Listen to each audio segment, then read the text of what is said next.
From the new recording lair located deep beneath the Wine and Spirit store in Ephrata, Pennsylvania.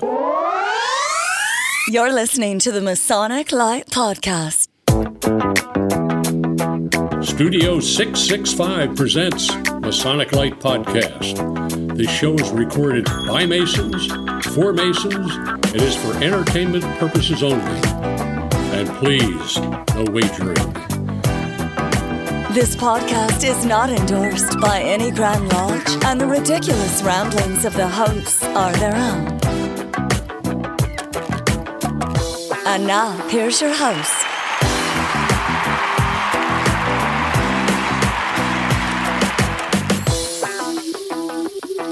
Hey, everybody. We're here, Masonic Lite podcast, coming from the new Studio 665 in beautiful downtown Ephrata, Pennsylvania. I am your host, Pete Ruggieri, past master of Lamberton Lodge in Lancaster. Oh, no, you're going to do it. See, there we go. Make Jason happy. I don't care. I just said we should introduce ourselves. This is Jason Lewis, Senior Deacon and General Eye Contact Maker. This is Larry Maris. I'm just a Freemason. And I'm Jack, the fifth wheel. And we have a couple special guests in the studio. Yes, we do. The distinguished... Brother Nick, what do we call a sitting worshipful master? Worshipful brother? Worshipful brother, yes, correct. Worshipful Brother Nicholas Laine of Castle Island Virtual Lodge in Manitoba, Canada. Some reason he's in Pennsylvania. So. And he's not even here virtually, he's here actually. Correct. Nice. He gets around. He should introduce himself. Maybe. So my name is Nicholas Laine. I'm the Worshipful Master of Castle Island Virtual Lodge. As Pete said, it's out of the Grand Lodge of Canada. I'm also the sitting director of ceremonies for Burlington Lodge number 165 out of the Grand Lodge of Canada in the province of Ontario. Yes, I'm on a little bit of a tour. I'm off to go to Virginia to see some car racing. So I got lost and thought I'd come to Pennsylvania on my way down. And then on the way back, I'm up to see Jason Richards of TMR. So if you need directions, just go to Jersey and make a right. Okay. So, in fact, I'm actually going to be doing my own recording here. So this will be a dual recorded podcast for the Brought to Light Masonic podcast out of Australia, but we're calling it Canadian Masonry on the Road, eh? Do they It's like a Grateful Dead show, but better. Do they still do a podcast? Yeah, they do. It's hard to believe, Larry. Wow. Jack's going to be turning over, and David's going to get on a plane and come give you a hard time. Jack, if you could share your microphone for a second. We have another visitor sitting in. We have Brother Mark Mattern. Mark, you have a big-time job now in the state of Pennsylvania. What are you? That's right. I am the Grand Captain General of the Grand Commandary of Knights Templar of Pennsylvania. So you get a funny hat.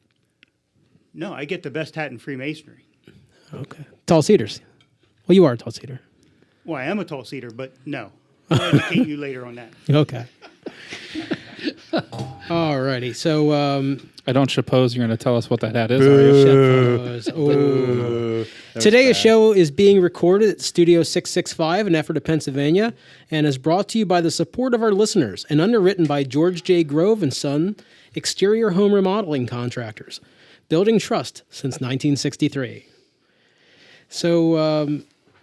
Nick, what we do now generally, we go around the room and we catch up with our listeners, anything that we've done since our last broadcast. I go left to right. So Jason, anything happening? Yeah, I was in Boston I guess I was in Lexington, but I traveled to Boston, then Lexington, Massachusetts, for the Northern Masonic jurisdiction of the Ancient Accepted Scottish Rite. They do a new secretary training, and they also did a secretary seminar. So it was Friday, Saturday for me, just Saturday for some other guys. My boss, which most of you know, I work for the Scottish Rite, he could not go, so he sent me in his stead. And I got to say, it was a great trip. You'll hear some things that I missed from Jack, but I got to tell you, the hospitality up in the Northern Masonic jurisdiction and Supreme Council, the building, which is the museum, which they moved into the museum, so now it's the headquarters and the museum. Just phenomenal. One of the largest collections of Masonic history. And you got to see something very old and very cool. Well, two things very neat happened. So besides the other officers, the Sovereign Grand Commander came up to me And he pulled me aside, which was great, and said, how's the podcast? And I said, the podcast is great. We just built a new studio in the basement of Ephrata Lodge, one of our local lodges. And he's like, well, you need to see my studio. So we certainly, it was, I'll show you yours. Who is that bragging on his studio? That was David Glatley. The Sovereign Grand Commander. He has a little bit more of a budget than we do. Yeah, said that you need to see my studio. I said, well, that's great. And so I got a quick and dirty private tour down in the lair, oddly enough, in the basement of Supreme Council. So Mike Russell, the director of directing things, I forget his official title right now. He took us down and showed us the studio, and it was very cool. And then I was in the library talking to Jeff Croteau, I believe is how you say his last name. And I said, where is the actual Franken manuscript? He's like, oh, it's in the vault. Do you want to see it? So I got to spend about 10 minutes looking at the actual real Franken manuscript, and that was pretty awesome. My favorite part of it, though, is where somebody in probably like the 1950s wrote it in pencil in it. Margin notes? Yeah. Oh, nice. Brilliant. But it's a great document. Those of you that don't know, I'm a huge Jamaican history and reggae fan, and obviously that the Scottish Rite came through the Caribbean, and Franken finished that book in Kingston, Jamaica, before coming and peddling those degrees to the United States. So for me, I was giddy, and that's what I did. Jack, you had a lot going on besides back pain. You had a lot going on this past week. It's all filtered through the blindness of back pain, but yeah, you made a trip back to sciatica. I went to sciatica. We chartered a brand new Council of the Allied Masonic Degrees here in Ephrata Lodge, made up of mostly people from around Lancaster County and District 1. We're called the Cincinnatus Council, named after two things. A group of the retired generals who were all serving with George Washington, and also a Roman post-emperor, I guess he was appointed emperor pro tem of Rome in order to fight some significant battles. And when it was all done, they wanted to make him emperor for life. And he said, nah, I think I'm done. I want to go back to the farm, which is kind of why George Washington adopted him as a model. And for me, it reflects on past masters. And, our time in the East is done. And it's time for us to go back to the fields and plow. Or in my case, they send you out to another building, another body to rule over. Exile, yeah.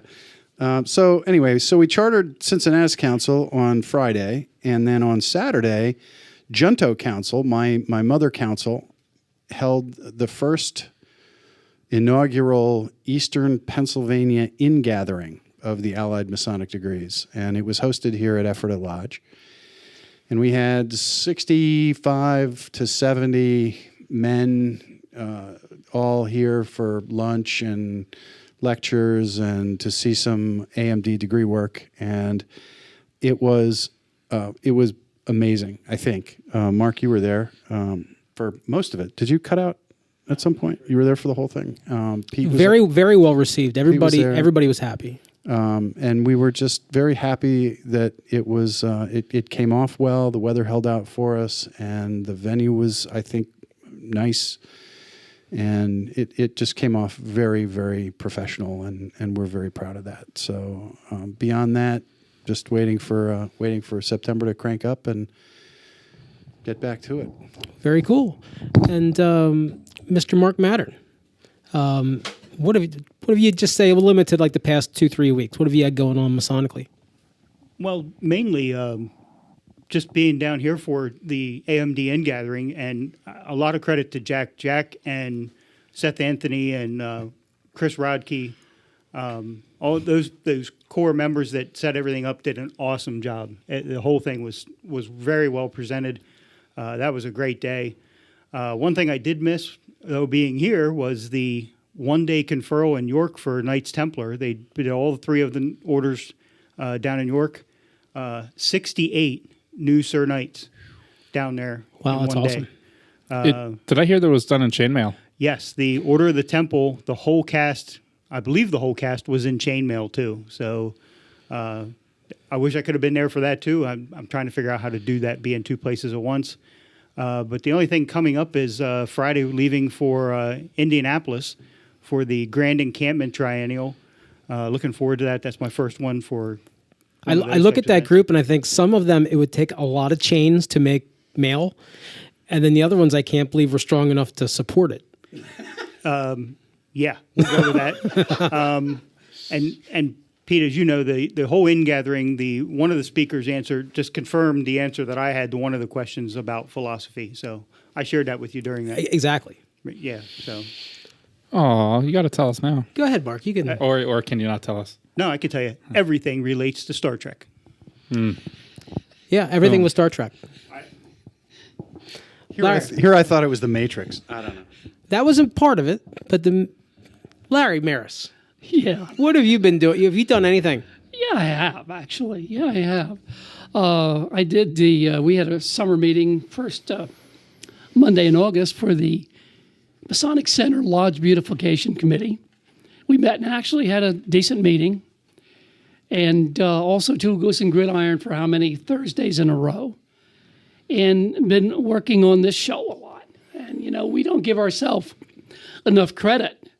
The time and effort that Jack has put in, Jason puts in producing it, getting this studio to the shape that we want to get it in. There's a lot of stuff we're doing.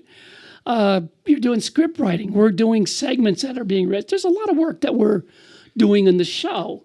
And I think I'm going to say, hey, we need to get some credit for that. Other than that, it's been a slow summer. Brother Nick, you're all like worldwide. You're going everywhere. So what have you been up to? Worldwide. I would call it North American. Let's go from there. So in the last month or so, we've had our Grand Lodge annual communication. So again, being a member of Grand Lodge of Canada in the province of Ontario, it's the largest province in Canada, and there are approximately 3,000 Masons that go into the local hotel in Toronto. So we had our annual communication, which worked out really well. Obviously, there were some interesting bills and changes to our Constitution that were made. Nothing too controversial of that nature. My highlight was I actually got to meet with the Grand Master of Manitoba. So I set up our official visit for Castle Island Virtual Lodge for August the 29th. Did he come to your house? No, I just went to his hotel. Okay. And then I won't talk about the other stuff. So let's just say there's lots of rooms where you can go and meet other lodges and jurisdictions. Sure.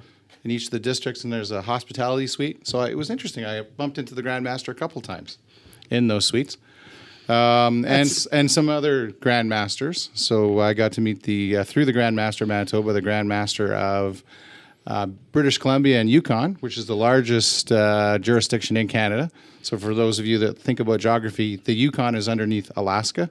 It's the largest in miles, not in bodies. No, there's hardly anybody there, but it's in miles. Yeah, exactly. And then Alberta, which is above Montana, and Saskatchewan as well. So I got to meet all those Grand Masters, which was kind of fun. From there, we had our district had a barbecue, so it was kind of fun. And now just trying to do that terrible thing called lodge progression for both my bricks and mortar lodge and Castle Island, because, I've been the master for 3 years, and I'm really trying to find someone else who's a master and has a heartbeat, so I don't have to be the master forever. And you can't make eye contact with the virtual lodge because you can't. Well, you can. I just have to phone you and then say, get on your camera. He has to unmute your mic. Yeah, and then other than that, just trying to work with our secretary who's turning 89, and it's time for him not to be our secretary. So trying to work with him. And I'm guessing he doesn't listen to podcasts? No, he doesn't. So we're safe. Okay. We're safe, yeah. And he's a past Grand Master, so we love him. We love C-Ray, but it's time for him to be the assistant secretary. C-Ray, I like that. Yeah, C-Ray. So that's the highlight of my Masonic stuff. So yeah, I've been kind of busy too. Alrighty. All right, so I think we got to go to break. Let's go to break, and we'll talk to Nick Laine about Nick. I'm sorry, is it Nick or Nicholas? Which do you prefer? Nicholas. We're going to come back and talk to Nicholas, Like the same. the sitting master of Civil Island Virtual Lodge. Castle Island Virtual Civil Lodge. What did I say? Civil Island? Something else. Castle Island Virtual Lodge, Staten also Island. known as Civil. Rikers Island. Civil Shepherd. Masonic Light Podcast, now with 100% fewer Dobermans.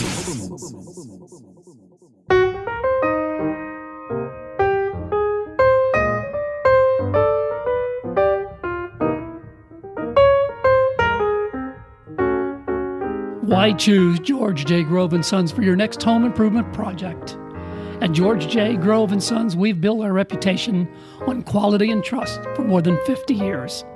For planning to materials to installation, George J. Grove promises a home improvement experience second to none. Whether your goal is reducing energy costs, decreasing maintenance, updating curb appeal, or simply increasing the value of your home, the George J. Grove team will recommend and provide solutions that stand the test of time. Call 717-393-0859 for an estimate or visit us at georgejgrove.com.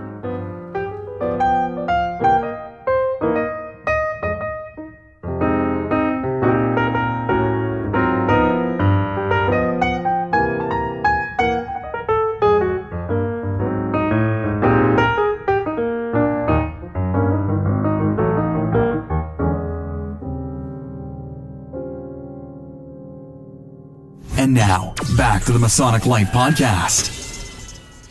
Hey, and we're back. Larry, bring us back. Oh, yeah. Your name's on the sheet, so it's your turn to we're talk. back. Yeah, okay. Sorry, I was kind of napping there. Today we have the privilege of speaking with Worshipful Brother Nicholas Laine, Worshipful Master of Castle Island Virtual Lodge in Manitoba, Canada. And give us a little bit of a bio, just a little bit of a bio about other things that you've done besides being a master of this lodge for how many years? 3 years now? 3 years. Well, why don't you go ahead and give us a little bit more information here? How far do you want to go back? The Not beginning too of far. time? Masonic back. time? No, 2 months is fine. 2 months. So I'll tell you how it kind of all worked out. So I started off my Masonic career in northern Manitoba.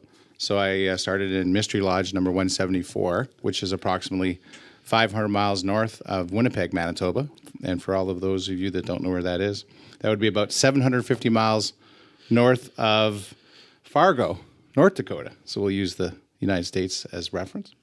Started there in 92, went through the chairs. In 1998, I was supposed to be master. Had to move to Ontario for jobs.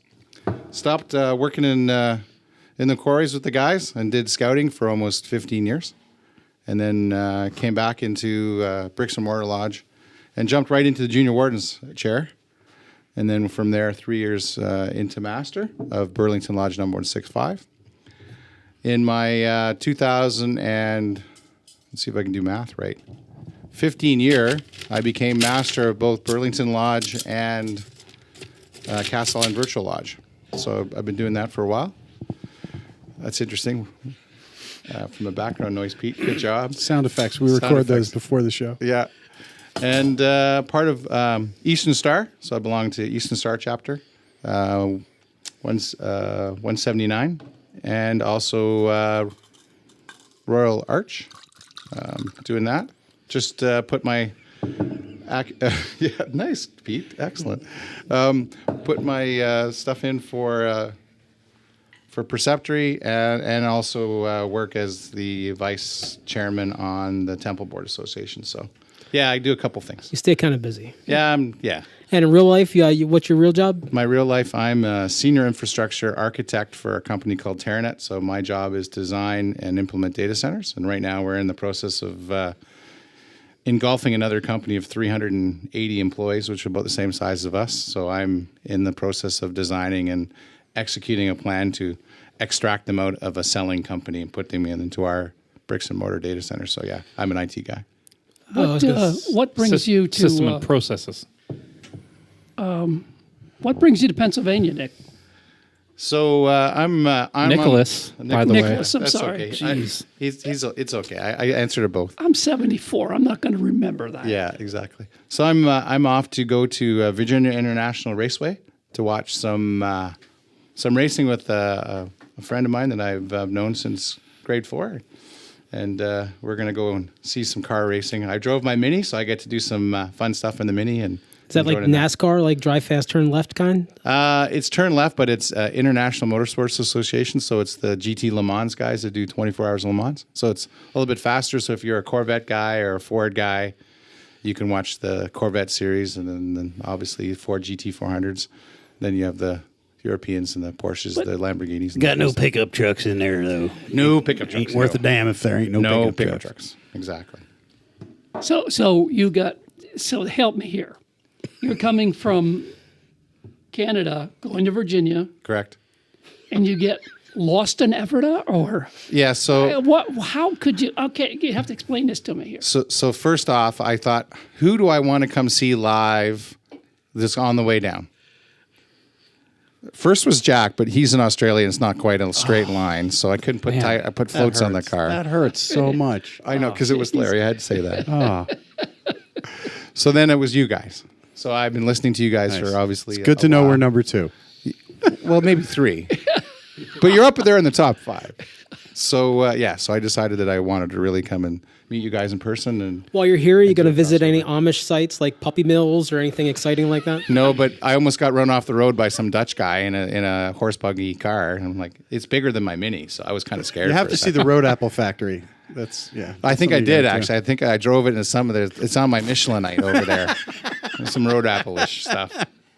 So yeah. So and another part is that I said to Jack, it would be great since you guys have such great camaraderie between yourself and the Brought to Life. I said, hey, since this guy named Bobby in Chicago keeps doing this Brought to Life Alish United States, I said, well, we need to do the Canadian version. So you guys are the you're being recorded on my microphone here, so we can go back and do the when other we're side of done things. with this, we can certainly stop and do that one as well. Yeah. I think. Oh, we're doing it now as we speak. Well, we can do a little bit of both. He's got interview questions for us. Yeah. Do we have to talk in? Yeah. Do we have to talk in Canadian? Like, what are you talking about?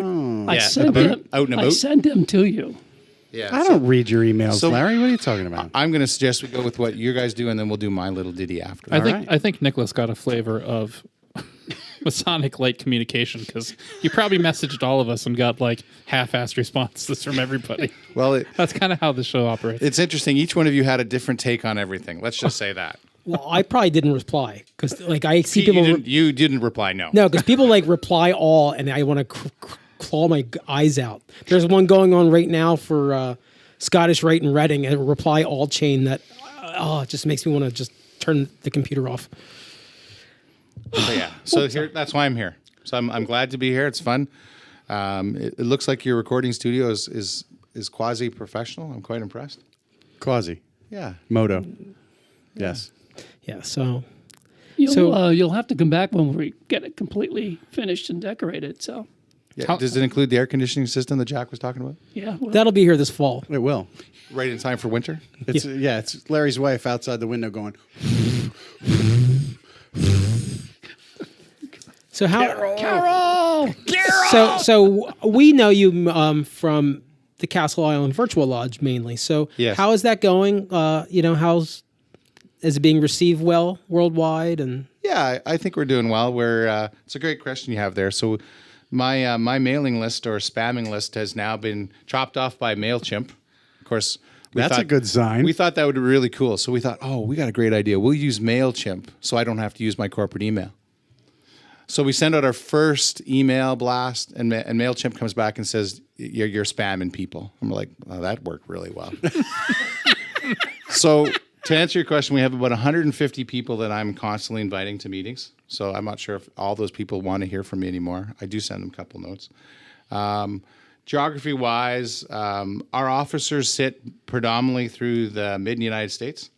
So next year, if everything goes well, Worshipful Brother Roger Bede out of Arizona will be the first non-Canadian master of Castle Island Virtual Lodge. So I'm very excited. Yay. Very cool. Our Tyler sits in... these foreigners are taking your gerbs. I'm okay with that. My Tyler sits in Rome, Italy, and I'm happy to, as you said, world traveler, so I'm actually off to Rome with my wife for our 25th wedding anniversary tour. So we're having some breakfast with our Tyler, brother Carmelo. Nice. So that's kind of fun. Please give him my regards. I'm deeply grateful for. Is that the gentleman that helped you out? Yeah. Nicholas and Carmelo were principally responsible for getting me into the Grand Lodge of in Florence. In Florence, yeah, yeah. it was beautiful. So by the way, I hope you liked it because I won't have time to do that. My wife won't let me go I have anymore. pictures I can send you. Yeah, I'm sure you have. So to answer your question, so it's going well. Like I said, we've got most of our officers are coming out of mid-United States. So between Florida and then all the way to California and then into Arizona, we have Colorado, South Carolina, Manitoba, Ontario, and that kind of, and then obviously Italy, and then our little friend Jack, who we can talk about later. He joined, and he's what, junior warden? Yeah, he's junior deacon. He'll be junior warden next year because we have this really interesting plan. Don't tell the Australians, but if they can't get their Endeavour Lodge to actually launch off the ground, we're going to make Jack junior warden next year. So then by rights, if I happen to fall asleep and don't make it up for the right time zone, we've got dispensation, and I actually talked to the Grand Master of Manitoba, and we'll actually have, if they can get 7 guys in Australia to join our lodge, then we'll actually open lodge in Australia in their time zone. So we'll be working, Castle Island will work in 2 jurisdictions, both our call it the North American time zone, and then we'll have an Australian side just to kind of take over the world. The technology has leapfrogged the legality. Still virtual. Still meet virtually, or do you mean physically open? No, still virtually. Okay. Yeah. For you listeners, Jack Aquilina, brother in Victoria, Australia, used to do a podcast. He still does. He does? Okay. Wow. Yeah. Okay. I thought he was farming it out to Indiana. But Well, he does. It goes to Indiana once in a while, and then Is he he goes still back. a paralegal or whatever he is? No. No. So that's mean. So Jack's just got a job working in Melbourne for E&Y, which is almost just as bad. Right. So Ernest Is and he Young. like a Supreme Court justice or something? No. Oh, okay. He's Not just that. a really Somewhere in smart between. guy. Yeah, he's somewhere in between. He was a lawyer, kind of like the Supreme Court has attorneys out of law school. I thought But that he call was them law working as an clerks. assistant. He was Yeah. kind of like Clerks. He was that. working as a clerk in the Melbourne law. Supreme or Court. Clark, if you will. Supreme Court of Victoria. Correct. So now he's got a real job. Sorry, Jack. Does he have to wear a wig? Like No wig. It's not English. So he now works for E&Y. He's a tax Ernest and Young. attorney. Yeah, tax. Wow. So that could be bad. That's almost as exciting as copyright law. What do they call the? I'm not going to comment. What do But they call thanks, the assessments? We have assessments here. They have something else in Australia. Capitation. Yes. Yeah. Do you have that in Canada? Yeah, we do. If they give it back, is it a decapitation? I think so. Yeah, it's capitation. Yeah. I lost my head, but they reinstated me. We call it something a little bit different, but yeah. Nice. Yeah. So they have that same problem. So that kind of gives you the idea. We have generally five meetings a year. They're held on the last Wednesday that has 5 weeks. So anytime there's a 5-week month, Castle Island will meet at 7 p.m. Central Standard Time, which gets kind of confusing to anybody who's not in Central Standard Time, but they get over it. That's 8 p.m. for us. 8 p.m. for you, 8 p.m. for me. Yeah. How does one go about logging in and wanting to be part of the virtual lodge? So the first thing they have to do is they send myself a email saying, "Hey, I'd like to attend." I will then send that individual a note, and then depending on the jurisdiction, your job is then to send me a copy of your dues card. And if you don't live in a jurisdiction that has a dues card, then we ask for your secretary to give proof that you're a paid member for this fiscal year. Then obviously the next check that I would do is I go to the fantastic book of all lodges Masonic to make sure that I'm not at enmity with you. So from the Grand Lodge of Manitoba, we have to recognize your Grand Lodge. So there are obviously some countries and lodges. Let's use Mexico as an example. There's 3 Grand Lodges in Mexico. We only want to talk to one. So we just kind of do that little check and say, "Hey, are you in the right one? Yes, you are. Thumbs up." Then I send you an invite, and then we go from there. And it's all done kind of like GoToMeeting or WebEx, whatever Yeah. the platform is. Yeah, so it's exactly, Pete. It's a meeting that we use your webcam off of your laptop /PC. You can use your phone, iPhone, Google, or Android device, as long as you have speakers. Yeah, I was on one, and I headphones. was pleasantly surprised that the people were better at the technology than normal corporate calls I used to be on. People actually had their microphones turned off when they were supposed to, and it was nice. It helps when the Worshipful Master mics everybody else's microphones. Yeah, I do that. Was that the only thing that pleasantly surprised you? I was, not. I was fascinated. No, I was fascinated. Larry is sharp today. That's What? a good. No, Wow, I bust his shaved. stones all the time. Damn. But Larry, tell us later about how you lost your mustache. But Yeah, no, I was pleasantly surprised. It was very neat hearing the Canadian opening. Yeah. Because that's different for me. And of course, the education was riveting, right? Did you do the education on the last one? No, I didn't do it. The last depends which one you were at. So It was warm out. We're in May. So the last one he did was Jason Richards. He did a. Oh yeah, that was okay. Yeah, he did the history of Scottish Masonry. Now the next one, that Jack Aquilina guy, the paralegal, he's gonna read like his whole book or something. Yeah, so It's only 82 pages. Yeah, Only. Bring a pillow. 81. So the good thing about Jack is I get to mute him when I don't like him anymore. But that's the great part about Worshipful Master part. No, he's going to give a slide presentation, and we're going to cut it back. So yes, at our next meeting we'll have the official visit of our Grand Master of Manitoba will be there. Ooh. So that's kind of nice. He's been there as our DDGM, so District Deputy Grand Master. I did send a note to Jack, and I asked him how long his presentation was going to be, because we were going to base it on a drinking schedule, and he said it would be short. So does that mean you have to start early then? And we have to Larry? start early, Okay. exactly.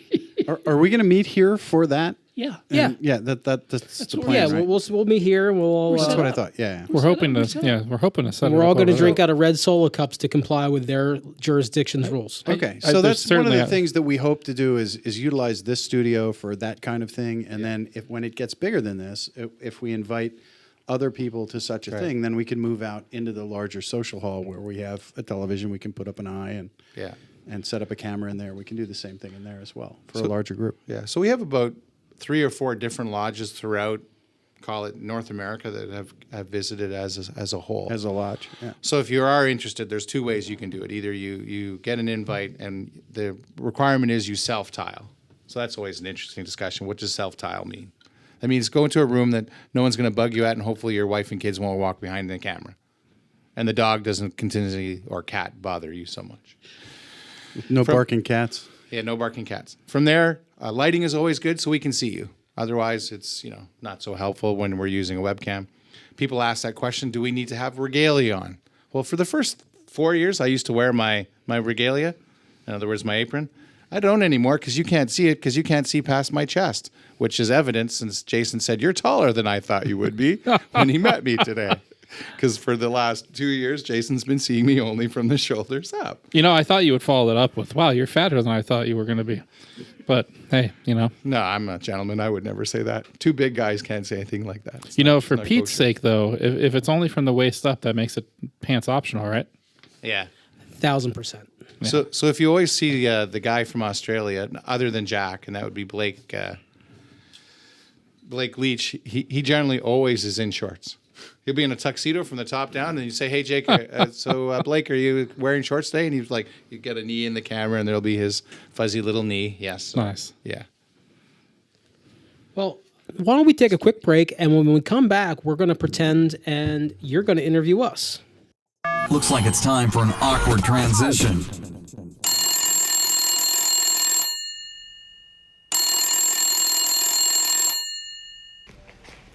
Okay, MLP, this is Moyer calling. I knew this was going to happen. You're setting up a new lineup of guests, whatever, employees, and I sent in my picture and my bio, and now I sit here waiting. I know what you guys are up to. You're consulting with your attorneys. You're going to come back with something I did 25 years ago and make a lowball offer. I knew it. I'm done.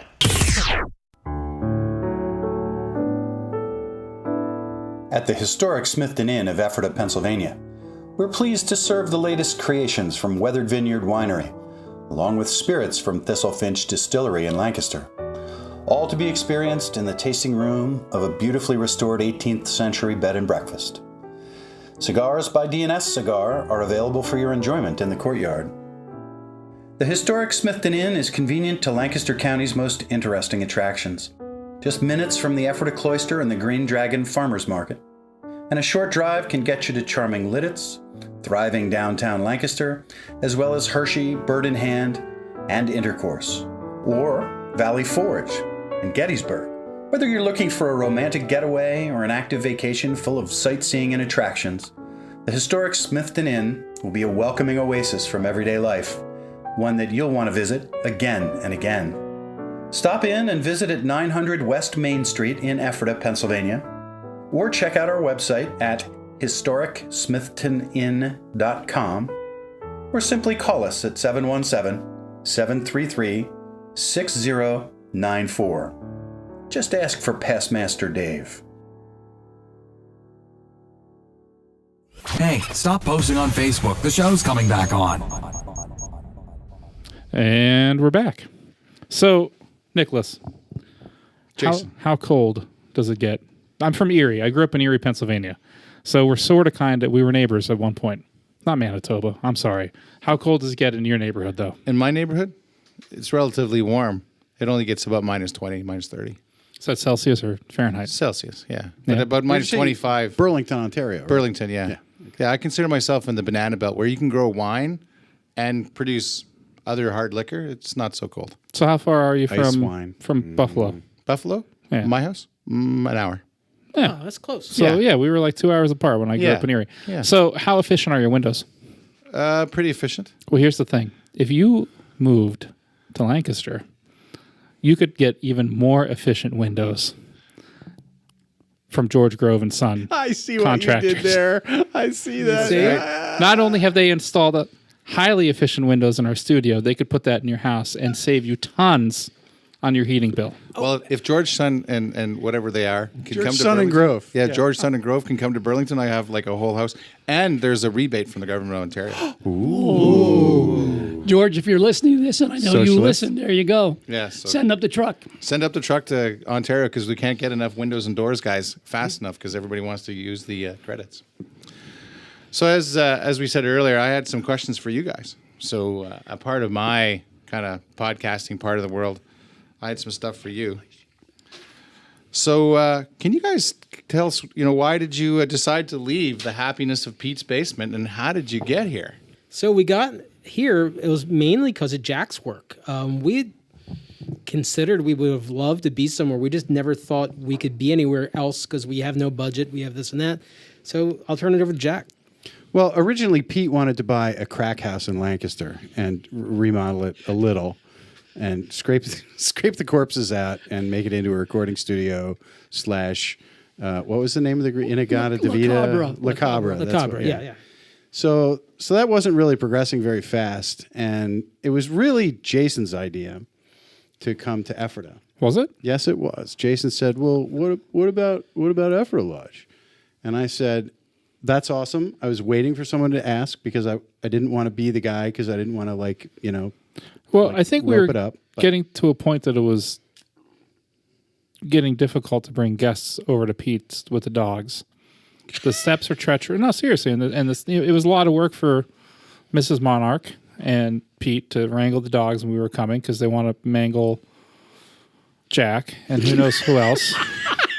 And those steps are treacherous. I mean, it was just a matter of time till Larry was going to take a header. I think that you gave me a tour here for a Cincinnati's meeting, and I said, what's Maybe going we on? could do What's that. going on in this back room? And as soon as you said that, that might work, then I said, "Great, let me present it to the lodge." And the beautiful thing is that my lodge, Ephrata Lodge 665, Free and Accepted Masons of Pennsylvania, and Masonic jurisdictions thereon too belonging.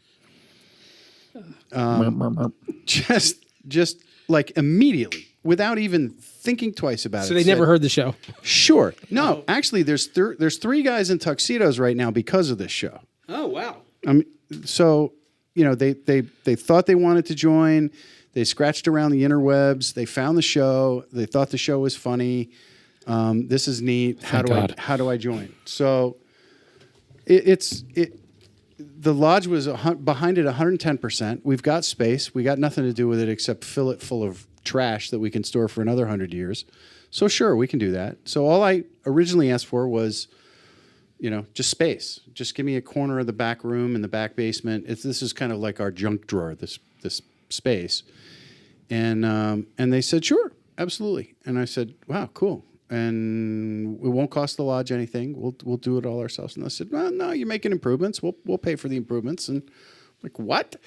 And then George Grove and Son, offered to donate the door and the windows and the drywall and studs. And we got somebody else donated the lights. And it was fantastic. Everybody just really dug it and jumped in and did it, and it was a total team effort, and most of it was listeners. And a big surprise. Big surprise, just that everybody bought in, and it's great. Yeah, there was when the vote came in the lodge, there was not a single objection. Cool. Yeah, and we're still getting donations. Yeah, exactly. And here's a point I want to say: continue those donations. Well, please, because we don't just have like the construction costs; we have ongoing costs. We are, we're going to pay them a small honorarium. Poor Mark doesn't have a microphone or headphones. Well, I didn't know he was coming. Well, that's on the wish list. Very serious question, though. And we'll get back to the next question. Is we got a coat rack. Where did that come from? Mind blown. Oh, I got that today. Man, I would have brought a jacket. Had I only known. So you guys have got a room for those people who can't see it. Obviously, it's been quite well furnished. We can see a nice LCD monitor over there. So now you can do other multimedia kind of components within this room. Working on it. You got nice boom mics for everybody. Except you. Except me. Well, except the guest of honor. I just lean in. It's okay. I'm used to it. It's the same microphone. You just don't have the boom. I don't have the boom. I'm okay. Where do you see this going to? And from your perspective as podcasters, where do you see yourself in 2 years from now? Do you have a 2-year plan? So we always talk in Lodge. Well, we should have a short-term plan, a long-term plan. Well, we should do that. We actually do, since we've Masonic Lite podcast is recording in studio 665. We're going to do some other things. Brother Nicholas, yeah, I don't know. I mean, we did this just because we enjoyed doing it. And it's constantly surprising to me that people listen and people are enjoying it. And, the feedback Jack just gave about guys joining the lodge because of it. Right. I don't know. I'm just happy to be here. So my personal opinion is, I played before my career in Freemasonry. I worked in the music industry, and playing music was supposed to be fun. Then it became work, and when it became work, it was time to go. So for me, I mean, I think we do this. Maybe I speak for all of us. I don't know. I think we do this for we obviously do it for the listeners, but we would be doing this if we had 10 listeners. I think. So I think we do. Yeah, exactly. So I certainly do the. I'm going to be selfish here for 3 a minute, million on 3 different planets. But I personally do this for my own pleasure first, and then the benefits of the masses out there, as a byproduct of this. So I think that when this becomes not fun, that maybe that's when we reevaluate, or until we get paid. Which, that's not going to happen. I know, soon, right? So get over that fantasy. They keep saying they're going to pay the producer, and here's the dollar. Yeah, I brought producer. You did. Payment. You brought the wages. Yeah. Yeah, I did. I brought it in specie today. Yeah. A little bit of oil and other stuff. So my other question for you. So when you look at it, so what was your favorite memory of Monarch Studios? Getting out alive. Besides that. Okay. So is there one of those episodes you went, wow, that was the turning point of us as podcasters and what we did? We had Brother Steve on the air a couple weeks ago, and he's a paramedic. And, his mouth just was running a mile a minute, and most of it was stream of consciousness. Too PG-13 or rated R to actually make it to the radio. But it was hilarious. So if, ever we have an outtake, I think just, so it was a great show that you guys will never get to hear. What was your favorite episode? Just real quick. What was your favorite episode we've done so far? Produced. Oh, wow. Mine's easy.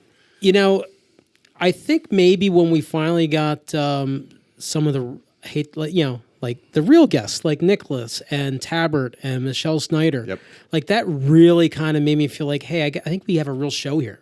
Yeah. Larry? For me, it was actually when we were still recording in Mason's studio. And that's when I was on. Yeah, you were on, and it was episode 8. And our guest was the Reverend Dr. Christopher Rodkey. Actually, wasn't on. And it was a phenomenal show. It was a great show. But as Mason said when we went back in the following week, our numbers went through the roof. He said, you guys have something here. That was a turning point. that's when both Pete and I said, "Holy cow! We can't believe what's happening." I know what Jason's going to say. Well, I want to hear what Jack says. So do I. Jack? Michelle, hands down. It blew our minds. Michelle Snyder is a symbologist. Yes, I remember that my episode. career. I really enjoyed it. She wasn't on air a minute and a half, and she had completely blown my mind. We were worried because we didn't really know her personally. Yeah. If she was going to click with us, if she was going to be too serious to this and that, and it just worked. It really worked. She was very fun, and I'm seeing her now on Facebook. She's going around to a lot of lodges, doing a lot of presentations in costume, and doing all kinds of crazy stuff. But she was, from my experience so far, hands down. I said pick one, but everybody picked multiple. Top 5 are, I think, the 5 that we all agree. You know, we had Tabbert, we had Oscar Allen, we had Michelle, and we had Heather. And we had your boss. And no, we didn't have my boss. David Glatley. David Glatley. Oh, yeah. Eventually, right. your boss. Yeah, gotcha. That was a biggie. And we had David A. Glatley. And that Nicholas Laine guy. If we were going to pick, if I was going to pick one, it'd probably be Heather Calloway. Next to Michelle, those two are tied because they kind of got the vibe of the show and joked along with us, in my personal opinion. So I just wanted to say, and before we had the show get into the recording components, for myself as the master of a virtual lodge, I said to you guys earlier, and I think it's important that listeners understand it as well, is that I can personally see an uptick as soon as we have a podcast type interview with yourselves. It could be either with Brought to Light in Australia, it could be with you guys in Pennsylvania, it could be that other evil empire out of Virginia / Florida / wherever Mike the intern lives. So the TMR guys. So I think we're making a difference, and I think that's the most important thing. I think the thing that we are trying to do as pioneers within Masonry is say, you don't necessarily have to look at traditional Masonry and say, oh my God, the world's coming to an end. We keep hearing the doom and gloom. And I don't think it matters what jurisdiction. As soon as you take out a manual from 1954 or 1896, you still read the same thing. Oh my God, the numbers are going down. Yeah. So we're doing something different, and I think it's really important that we, as people that are trying to move the ball forward, can take the time to celebrate our success. And one of the reasons I wanted to come here today was to thank you for our success together. Because together we're going to make a change. We do it. I know it. You're making our show way too serious. Well, no, it's just sometimes it's important to be serious. But on the light side, I'm going to change it now. Because Larry's beside me and I'm getting the stink. So when you guys look at yourselves, I mean, obviously one of the parts of this episode, you guys go around and you say, what have we done? You guys are all pretty active Masons, obviously. How do you balance your persona of who you are and your Masonic lives to your personal life? Is that a challenge? Does your wife go, oh my God, what are you guys doing again? Like, how many more things can you be? What more jurisdictions are you going to join? I can't speak for everybody, but my wife says, I'm glad. When are you leaving? When are you leaving? That's because you're retired, and some of us still have jobs. So you don't count. Okay. Oh, jeez. Well, I don't mean that in a nice way, but... You know, I learned many, many years ago, and through trial and error, but I don't pretend. I'm myself. Sometimes I'm too blunt for people, and I hurt feelings. But, I mean, I speak my mind, and, you know, as far as, like, the show, you know, my wife loves that I'm doing something I enjoy. And of all the activities I've had in my life, this is way healthier. This is way healthier than and it's legal. Look at that. You know, what Single Pete. Single Pete was a... What's Single Pete? Interesting guy. Well, yeah, Larry could tell you some stories. I can tell you stories. Single yes. Pete... Oh, the Single Pete's. Yeah, oh, so I've been to his apartment. She's glad that I'm hanging out with you guys in a basement talking into a microphone and not hanging out at a bar. So, Who's going next? Go ahead. It's a challenge when you're really busy. I mean, Jack and I are both employed, but Jack's kids are out of the house. Mine are not. I'm the youngest one here. But your employment is Freemasonry. My employment is Freemasonry, which makes that could be a whole other show. And because you have to behave. Well, there's the job, the 9 to 5 job, and then there's the meetings and the stuff afterwards that most people do, as officers. So my wife and I sync schedules. And my saving grace, A, is that my wife is self-employed and owns her own business. So we have a little bit of flexibility there. The calendar pretty much looks like things that I have to do in the month, things that I should do in the month, and things that I'd really like to do in the month. And they're in that order of importance. So I give her my have to do dates and any other dates I have to ask permission for.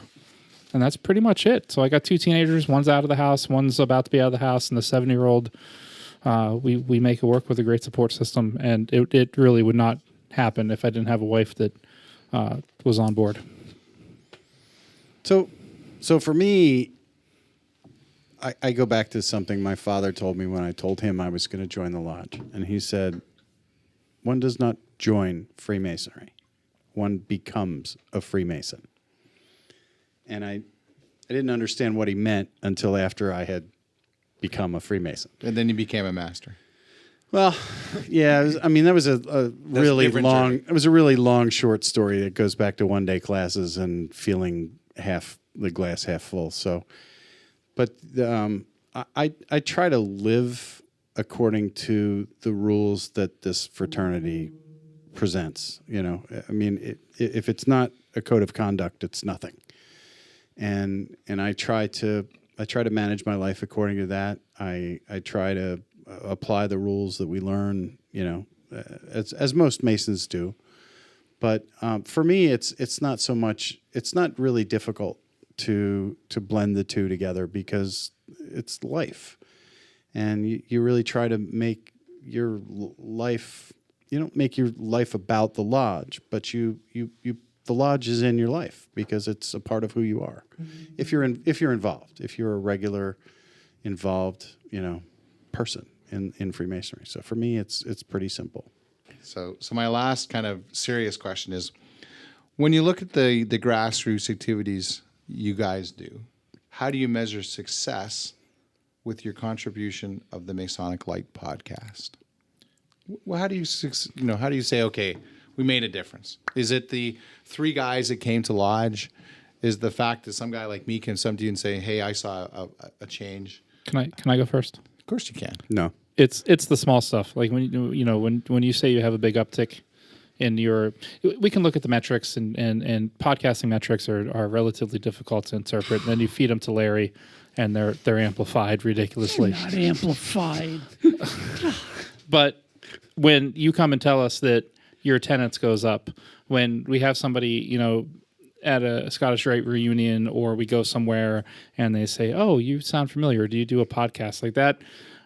I love the reach, and it's even if it isn't exaggerated like Larry occasionally does, it's far surpassed what I would have expected. But that's not tangible, right? So that's just numbers on a screen. So, and it's great. So for all our listeners out there, and if we're making a difference, that's wonderful. Let us know, because for me, that's the payoff. When somebody tells me that I had no idea that you have officers in your lodge, Jack, that or because they listen to this podcast, I had no idea that you had a big uptick in members at Virtual Lodge, and I think that's huge. That's the kind of stuff that makes me excited. I will say there's something we don't really capture that anywhere. I mean, we don't get a lot of feedback from people commenting on the Facebook page or sending us messages or dropping phone messages. Hey, I'm Joe Blow from, somewhere lodge in the middle of nowhere. But we'd love to. Please, you get the phone number and you get the, where the website is, and you like us on Facebook. Just drop us a note and say, you matter. We all want that. Everybody wants that kind of feedback. Reach out. I'm a dabbler. Like, I'm involved in so many different Masonic things, and like this past weekend at the AMD, I really enjoyed being in a room and being surrounded by so many brainiacs, so many people that were way more, classically educated and so much more into some of these things than I am, and I could actually just sit back and listen and learn. But at the heart of everything, I think one of the things that Freemasonry in general misses, and I think it's a niche that we fit, is that we're friends. And Freemasonry, most of the guys are just regular guys. They have regular jobs, and we're trying not to make it too highbrow. We're trying to make it conversational because that's, while there are like guys like Oscar Allen that are like deep and intelligent and can, there's a lot of guys that are just working kind of ham and egg jobs out there too that are proud to be Freemasons and like being with their buddies. And I kind of want to reach out to that silent majority that nobody's reaching out to. Everybody's reaching out to the little fringe that's the minority. I want to reach out to that 80%.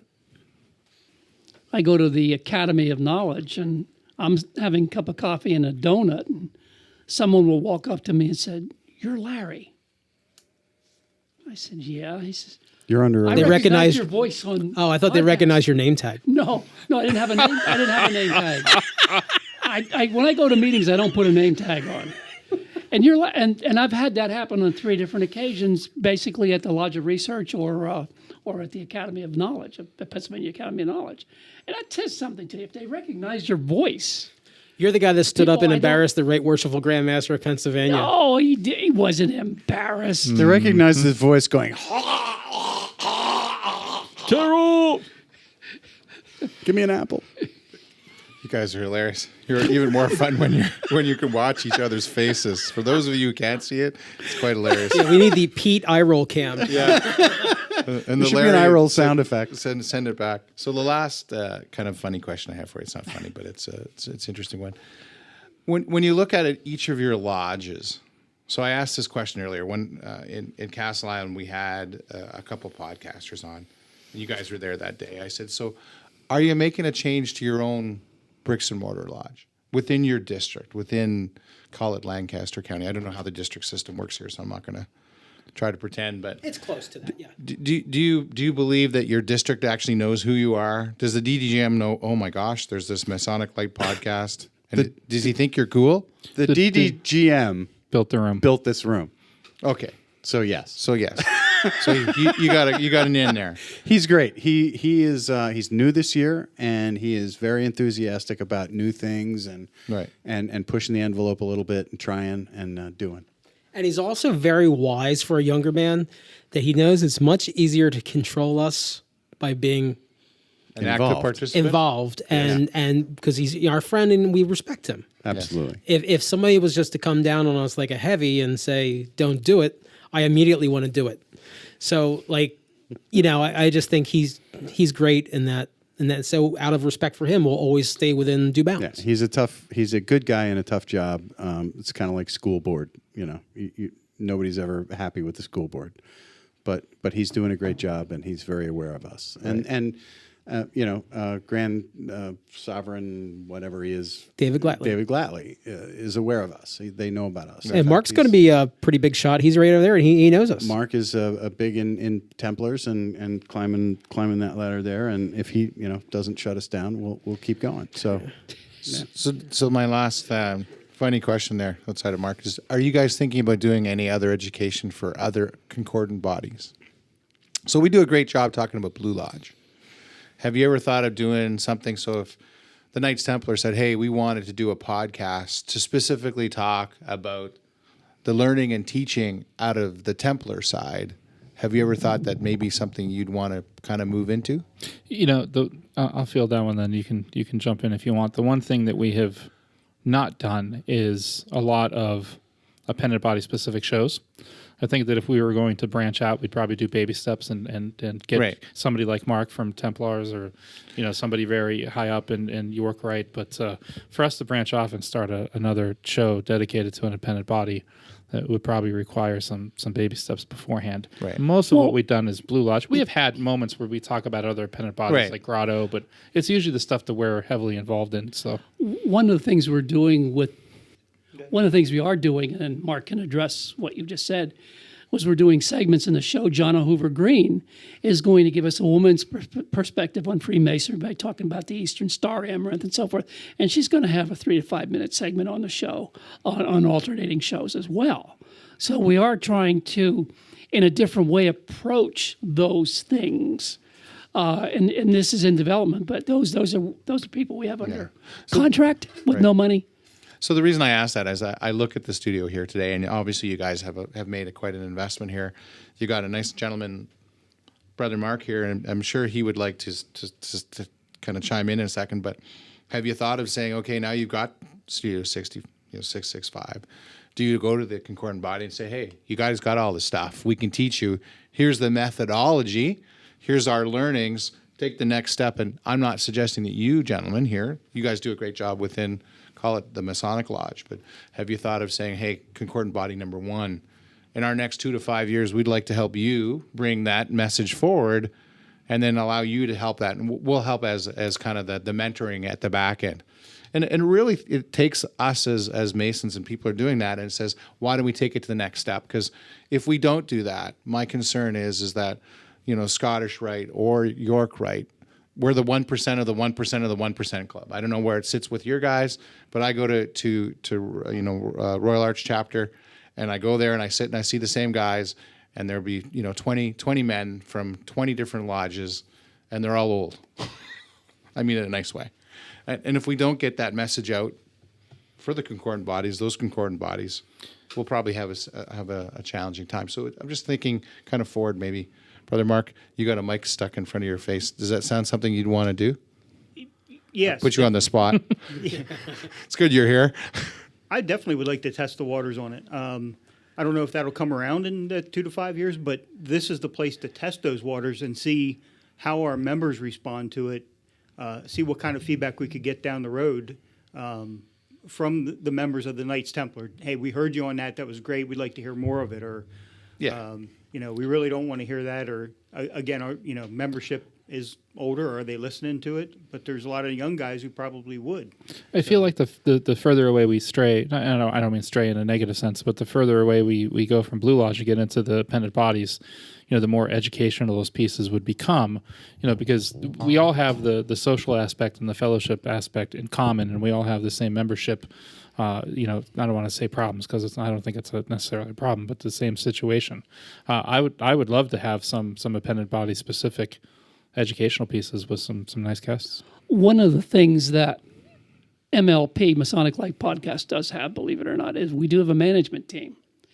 And we meet, I'd like to say frequently, but maybe once a month, and we discuss. Every 2 weeks.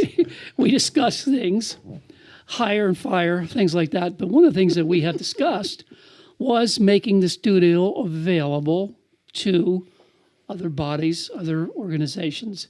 But there would be a fee for it because it costs us money to do this. Yeah. And we haven't come up with an idea about a fee and so forth, but it would be a reasonable fee. We haven't really fleshed it out, but what you're saying is part of what we see as the future of Freemasonry. Is that we're on a sort of the cusp of this global, worldwide, electric, whatever you want to call it. Masonry on demand. There you go. That's Jason's. Did you copyright that yet? I'm working on it. All right, you need to do that.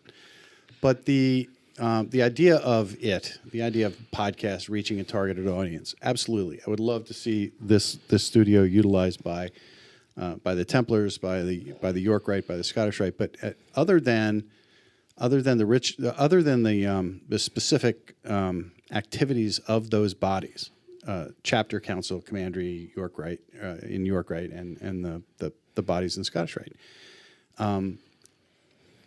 We have all that education stuff. It was written 180 years ago, and nobody talks about what it means anymore, except in a very limited slice of the pie. I would love for that conversation to come to the surface again, so that people were talking about these concepts. And I don't necessarily need to go into the whole esoteric thing, but when we talk about the millennials are going to save the world, and that's fine. But what that generation is looking for is something deeper than what anybody's giving them. And they're all giving them here. Have a degree. Have 9 degrees all in one day. Have it. Here it is. We'll give it to you.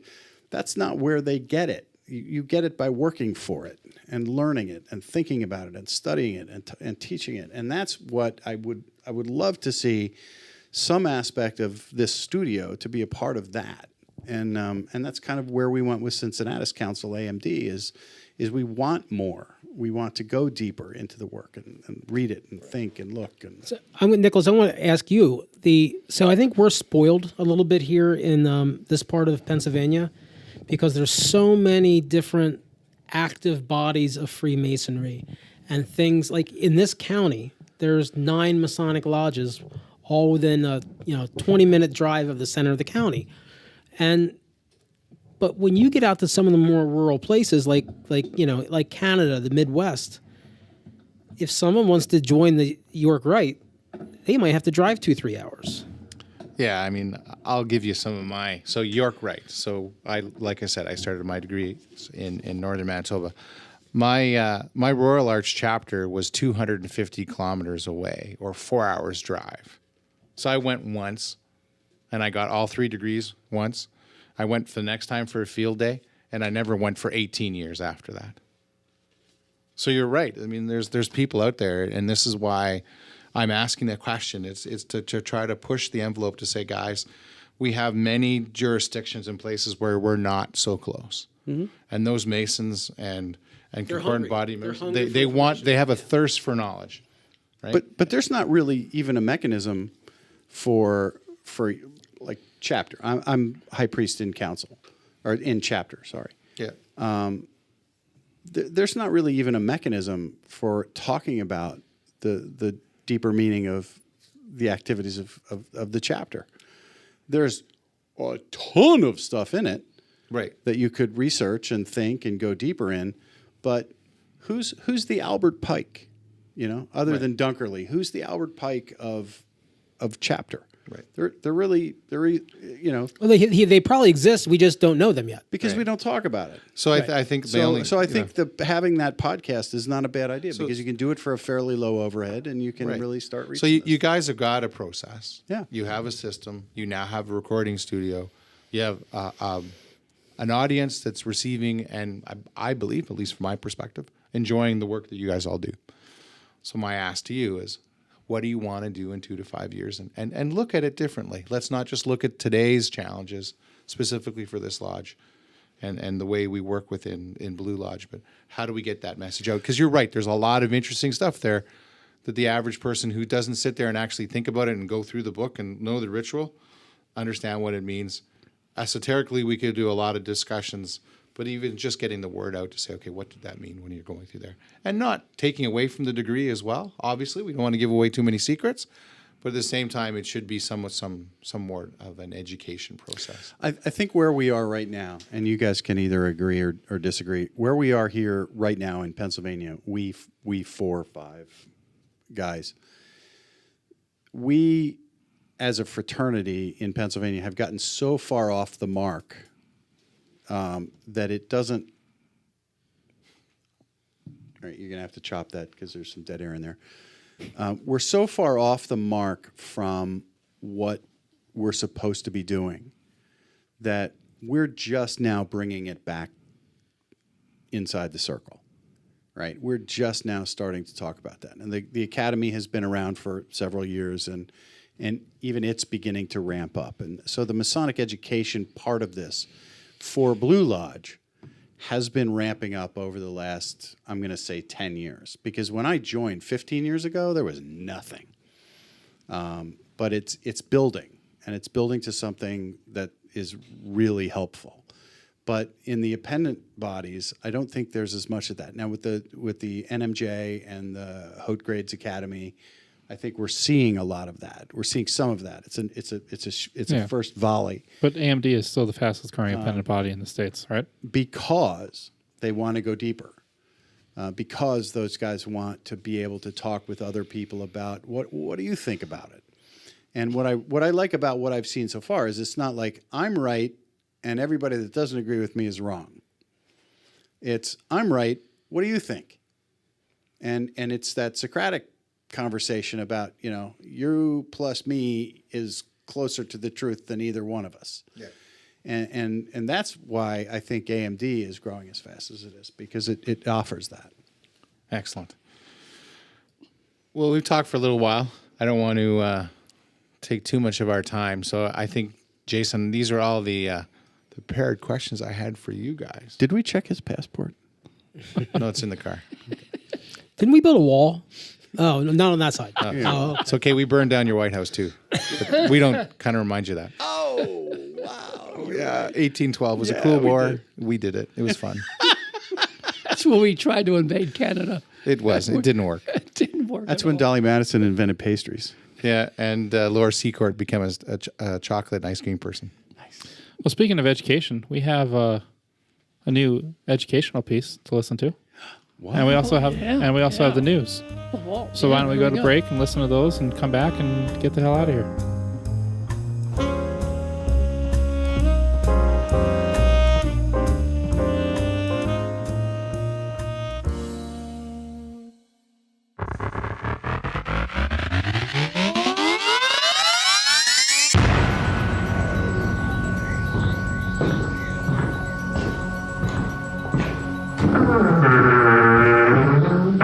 Treasures from the vault.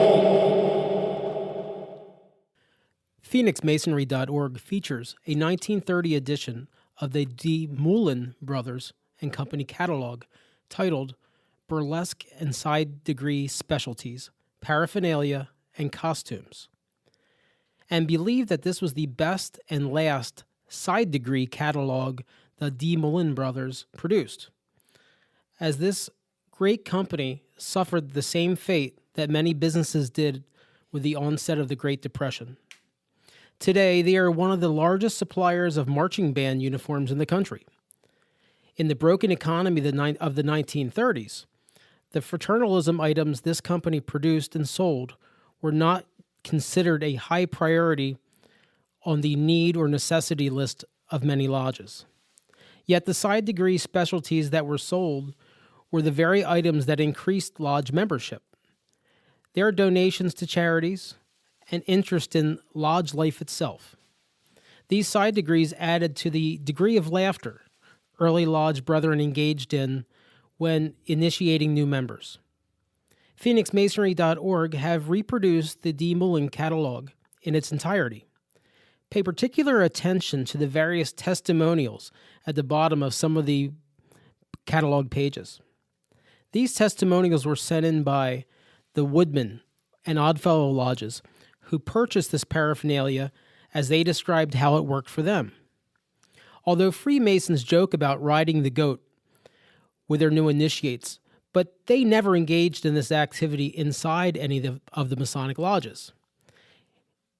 In the end, you'll see that the wholesome fun, light hazing endured by the candidates made them feel more a part of the lodge and fostered brotherly love and affection. Legal notice. Be advised that PheonixMasonry.org will not be held responsible for any accidental property damage, injury, or loss of life due to the irresponsible manufacturer or use of the items listed, or made as a replica shown in the catalog or pictured on their website. However, the host of Masonic Lite Podcast would love any photos sent to masoniclightpodcast@gmail.com for entertainment purposes only. Treasures from the Vault highlights items from the Pheonix Masonry Masonic Museum and Library. The Pheonix Masonry Masonic Museum and Library is an independent and universal Masonic resource, spreading enlightenment one web surfer at a time. Please visit www.pheonixmasonry.org.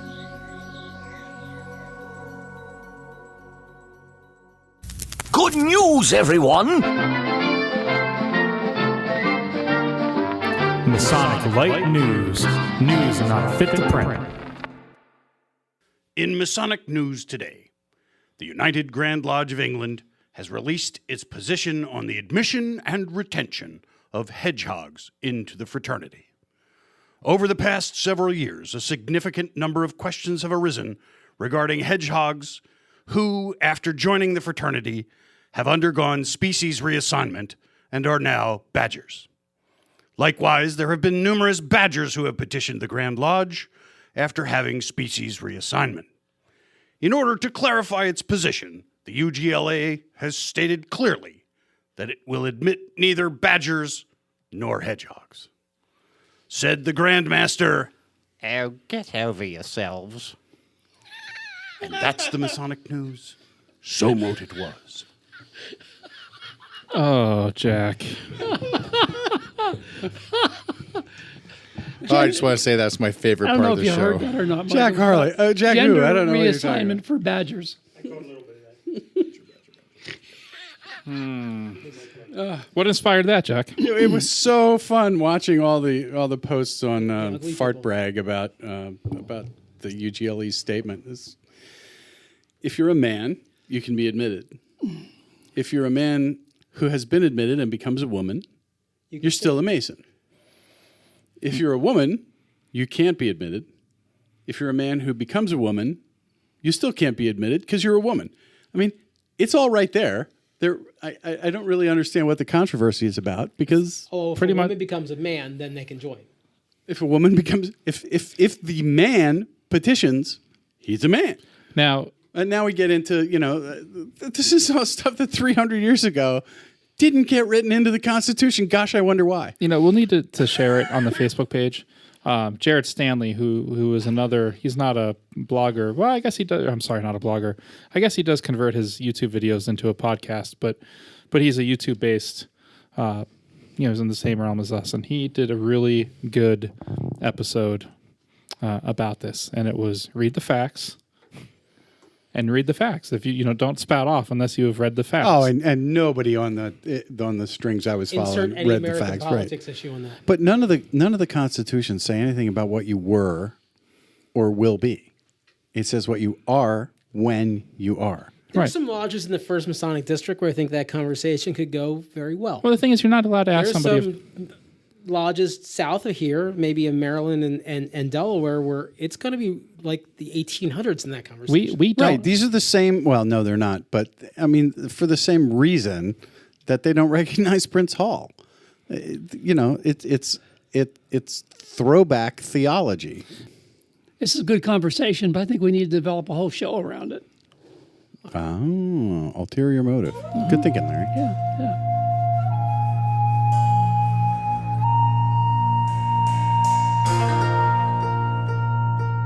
The Red Serpent by Larry Maris.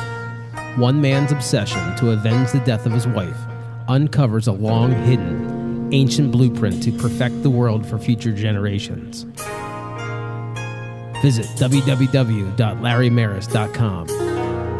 You can purchase this book anywhere except CVS.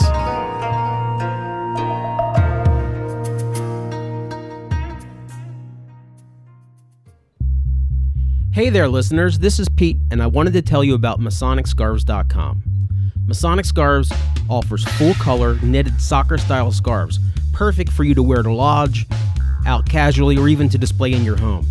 I currently have in our lineup pretty much every Masonic body from Blue Lodge, York Rite, Scottish Rite, Grotto, Shrine. If you think about it, I probably have it. Are you a turtle? Well, you bet your sweet ass I have a scarf for that.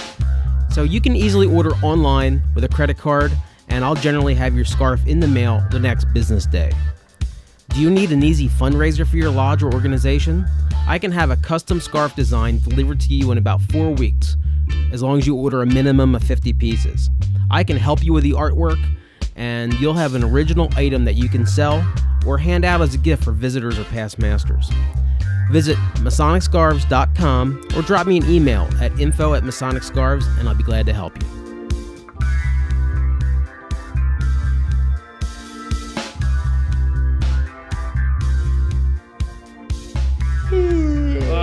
Good show, guys. This one's, I think it's going to come out a little bit longer. So it's that time. Content. We charge by the minute. Yeah. Well, it's that time that we need to wrap up and talk about what's going on. For those of you that are local, I apologize. If you're not local, you can always come visit. But coming up in the area, we have a car show August 25th at our Sherrick Lodge in Mount Joy. Jack, you have the cave degree September 15th coming up. Correct. Where can we find information out about the degree in a cave? You can go on eventbrite.com and in the search box type 2018 cave degree, and you will find the ticket purchasing spot for that. Tickets are really for the dinner/lunch. Is there a combination word for lunch, dinner? Linner? Like brunch? Only dinner? Dunch, Linner? Dunch. I like dunch. We're going with dunch. So, we're having dunch. And then an entered apprentice mason's degree at Indian Echo Caverns. Actually, I think it's just supper. If you go with the old Pennsylvania Dutch, I was supper. just reading an article about this. Supper is in the evening, and dinner can be any time. Okay, then. Yeah. So it's dinner. And you typically would invite somebody, you would invite guests to dinner, but not necessarily supper. I like dunch. I'm going with dunch. Anyway, that's the Effort of Lodge 665 Cave Degree. Larry's shaking his head. He's got a migraine. So sorry, Larry. In the not too distant future, we've got Autumn Day coming up in September. That's the big open house for Masonic Village. There's a cool event in the fall, Axes and Mead, that will be coming up. You can visit cornerstoneofpa.com, I believe is their website. But Academy of Masonic Knowledge is really the big one. Did you say axes and mead? Yep. Let's explore that a moment. So we can get drunk and throw axes. Yeah. You can get drunk No. and throw axes. No. You can drink and throw axes. And then get drunk. Yes. So that's coming up. We rules suck. I'm out. You can visit firstmasonic.org and read more about that. But the big one is Academy of Masonic Knowledge coming up in October 27th. They are asking you to register, and it's an international event because you can register online. And I think that's about the most local stuff we got coming up. Are we going to be there? We should. Oh, and Scottish Rite reunions will be upcoming. So if you're interested in the Scottish Rite, you can join. Just visit the Northern Masonic Jurisdiction website. They got a brand new online application, which is pretty slick, and you can pick where and when you would like to be. So yeah, that was good District 1 news. Damn. That's all right. Yeah, We got a lot of stuff going on. The local news, yeah, or local events. Personally, it's the end of the summer coming up here, summer break. So there's some social events, picnics, what have you, but nothing too crazy on the Masonic radar for me personally. Pete, how about you? What do you got going on? I'm headed out to Pittsburgh next weekend for the Ohio Grotto Association meeting. So I'll be out there for 4 days with Jay, air quotes, Laser. And it'll be fun. It'll be nice to go because I'm not an officer. I'm not even a member of the Ohio Grotto Association. I'm just going to be there to poach from the hospitality room and see Pittsburgh. And they're happy about it. And they're happy, yes. Oh, grotto potatoes. Larry, what do you got? Nothing. Breakfast. Nicholas, what's going on for you? I just want to remind everybody that if you want to attend the August 29th Castelline Virtual Lodge meeting, send me an email. So that's burlingtonlodgewm@gmail.com. Send me a picture of your dues card, and we'll add you to the invite. So that's August 29th, 7 p.m. Central, or 8 p.m. your time and mine. Thanks, guys. I think we will, as a podcast group, we're all going to be here for that, right? What time is that in Adelaide? It's 1 o'clock in the afternoon. I hate that you did that. Brother Mark. Big things coming up again next week. The Grand Encampment Triennial. Be electing the new officer for the bottom of the Grand Encampment line. The Grand Masters will be switching out. Coming up in November, the Line Officer Seminar for Knights Templar, and after that, we're just hanging around until the Triennial. next That's like when you run, you eat pancakes, and then you sell raffle tickets. I actually think first you sell the raffle tickets, then you run, and then the pancakes. Okay. Oh, pancakes might actually come second, the running later. I'm not really sure about that. Need carbs. That's why I'm going out to find out. I'll come back with a report. I thought of something else I'm doing, and it's sort of kind of Masonic, sort of kind of not. But, as we continue to podcast, we also occasionally get some speaking engagements. But I'll be speaking at Scarret Lodge, where our good friend Scott Helm is master. Yes? What's so funny? Nothing. What are you speaking on? I'm just saying that Scott must really like us because he's had you, Jack, and Larry. He hasn't asked me. Well, here's the funny thing. He asked Seth, and Seth was unavailable, so I'm the second string. But I'll be talking about Oddfellows. I'm like the fourth string. I think he asked the cleaning crew that vacuums the lodge room here. It's fine. Be talking about the Oddfellows and how they're similar, not similar, and the rise and fall or what have you. I mean, Oddfellows are a pretty interesting group. They're very odd, but Also, I'll be getting, hopefully in September, joining the AMOS, which is their version of Shrine, and Seth has hooked me up with those degrees. So it will be a pretty interesting conversation. Seth has some great notes for his program that he does, and I'll be putting my own spin on it. So that's coming up in October. Speaking of Seth, he's going to do another segment for us. You know, you jumped the gun, Larry. Like, we should wait till it's baked and in the can. What? No, he said he was going to do it. He was coordinating with you. I'm going to say it. No tape, it didn't happen. Everything's going to Larry, before you get started, let's all just say thank you very much to Brother Nicholas. Yes. Here. Thank you. Yeah, absolutely. Thank you for Absolutely. keeping us in He's line so tall. and making us respectable. It was a tough job. Someone had to do You it. wrangled us in. When did that happen? At least twice. And And- then they went off topic and got lost. And now it's time for Larry, so you can feel free if you want to take your headphones off and leave. Wait, he hasn't told us what he's got going on. Oh, yeah, what do you have going on? I told you nothing. No, not No, you, Nicholas. You Oh, knucklehead. Nicholas. Oh, Nicholas. I said that. I got the Castellan Virtual Lodge August 29th. I have my regular lodge meeting on September the 6th. And then I'm off to Europe to take my good lady away for our 25th anniversary. So in between that, I'm supposed to be studying to be the DDGM, but we'll see how that goes. Oh, congrats. I think after you complete this trip, you will be one of the few people that have met. I think you've probably met the majority of the podcasters.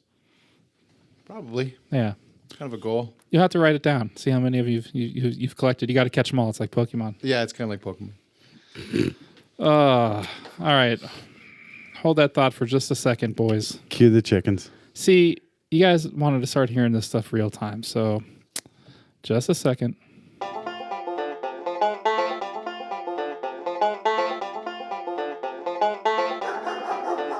That's your cue, Larry. I want to give special thanks to Studio 665 at Ephrata Lodge in Ephrata, Pennsylvania. Beautiful lodge. Our producer, Jason Lewis, as usual, always doing great things. That's me. Our arbitration expert, Viola Fuss. Our Masonic Lite podcast business forecaster, Luigi Board. Our Masonic clothing coordinator, Hugh Jass. That's HUGHJASS. Special recognition to our conspiracy theorist, Nadia Bellini. And special thanks to our legal consultants, Mohammed Ibrahim Law Firm, or MILF in the Yellow Pages. This is Larry saying thanks for listening. Jason Lewis. Pete Ruggieri. Jack Harley. Nicholas Laine. And Mark Mattern.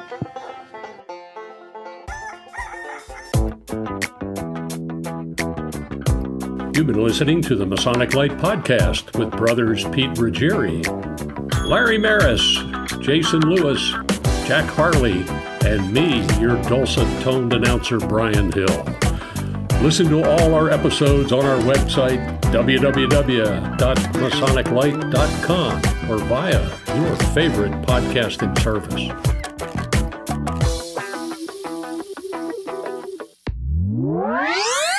Hey, Masonic Lite listeners, thanks for making it this far, but I wanted to give you a little Easter egg. When we pre-recorded this episode, we were solidifying the details of an interview that we just completed today, and Pete and Larry were lucky enough to interview Peter Ocko and Jim Gavin, executive producers for the new AMC show, Lodge 49. We hope that you listen to the next upcoming shows, and certainly will catch that interview. Bye, everybody.